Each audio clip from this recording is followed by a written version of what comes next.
ఆవిడేమో ఊరికొచ్చినా పాడకుండా అలా పట్టుకుంటావు నువ్వు. మా ఆవిడ నా ఇష్టం. మీరు ఆవిడైతే మెయిన్ కదా మీ ఆవిడెట్టుకున్నా పొట్ట పగిలిపోతాయి. మీకు పగలకుండా తీసుకో. ఏ సింగే నువ్వు ఇటు రాయే. ఏ రాకపోతే ఏం చేస్తావు బావా? రాకపోతే నీకు ఉంటదే. ఏంటి బావా?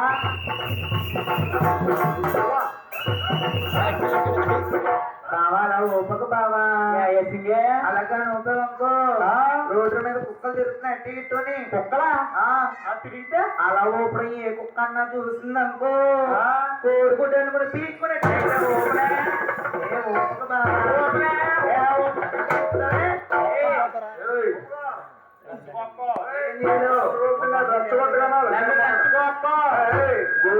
రెచ్చగొట్టగో